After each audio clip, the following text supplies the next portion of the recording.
1757 সালের 23শে জুন ইতিহাসের এক অধ্যায়ের শেষ হয়। বাংলা, বিহার ও উড়িষ্যার শেষ স্বাধীন নবাব সিরাজউদ্দৌলা। আজ সেই বীরের জীবনের গল্প নিয়েই কথা বলবো, যে স্বাধীনতার জন্য প্রাণ দিয়েছিলেন। 1717 সালে মুর্শিদ কুলি খাঁ বাংলায় নবাবী আমল শুরু করেন। এরপর 47 বছর বাংলার নবাবরা দিল্লির নিকট স্বাধীন শাসক ছিলেন, কারণ মুঘল সাম্রাজ্যের দুর্দিন চলছিল। সিরাজউদ্দৌলা ছিলেন নবাব আলীবর্দীর ছোট ভাই ও পরবর্তীতে তার উত্তরাধিকারী। জন্মগ্রহণ করেন মির্জা মুহাম্মদ নামেই।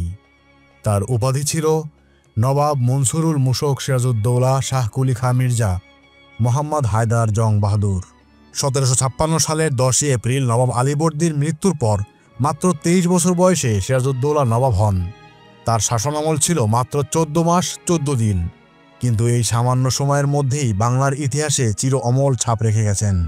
তার আগে বর্গী দমন যুদ্ধসহ অসংখ্য সংগ্রামে নেতৃত্ব দিয়েছিলেন, যা তাকে সাধারণ মানুষের প্রিয় করে তোলে। ছেলে ঘুমোলো, পাড়া জোড়লো, বর্গী এলো দেশে, বুলবুলিতে ধান খেয়েছে, খাজনা দিব কিসে। প্রায় সকল বাঙালি শৈশবকালে এই ছড়াটি শুনেছেন। এই ছড়াটির সাথে জড়িয়ে রয়েছে বঙ্গে বর্গীয় আক্রমণের এক কালো ইতিহাস। বর্গী অষ্টাদশ শতাব্দীর লুটতরাজ প্রিয় অশ্বারোহী মারাঠা সৈন্যদলের নাম। 1741 থেকে 1757 সাল পর্যন্ত মোট 10 বছরে বাংলার পশ্চিম সীমান্তবর্তী অঞ্চলগুলিতে নিয়মিতভাবে লুটতরাজ চালাত বর্গীরা। বর্গীহানা একসময় এক প্রকার বাৎসরিক ঘটনায় পরিণত হয়েছিল।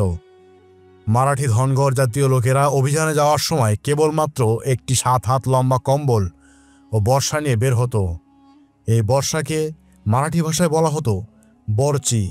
এই নাম থেকেই ধনগড়রা বার্গীর বা বর্গা বা বর্গী নামে পরিচিত হয়।